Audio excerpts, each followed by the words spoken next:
Ökelevettin kahar yeğenim oldu zehir. Ökelevettin kahar yeğenim oldu zehir. Küseyip şam o seher zararların azizim. Küseyip şam o seher zararların azizim.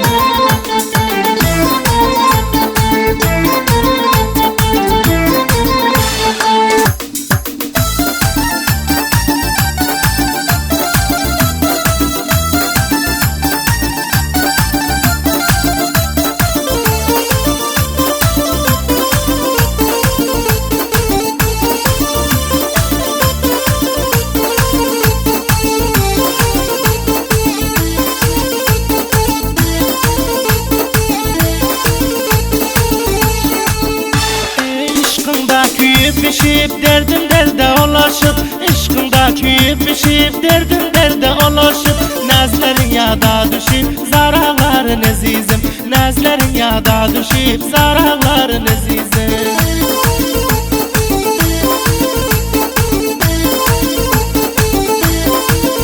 Ey özümle bela verip eden elimde durup, Özümle bela verip eden elimde durup, Tiken yalığın görüp kanaların azizim. Tiken yalığın görüp kanaların azizim.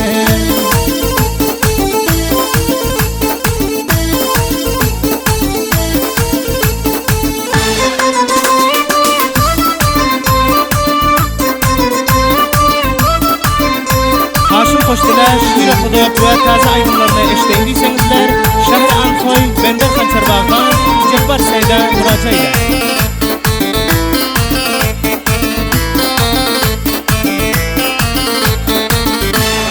Başa kıyamet gelen güler yüzlerim solan. Başa kıyamet gelen güler yüzlerim solan.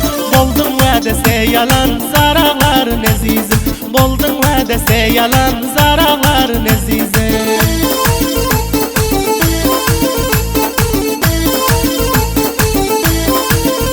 O mestana dirgan ağlap, ışkında bağrım dağlap. Mestana dirgan ağlap, ışkında bağrım dağlap. Her kimlerden soraqlap, qanaqların azizim. Her kimlerden soraqlap, qanaqların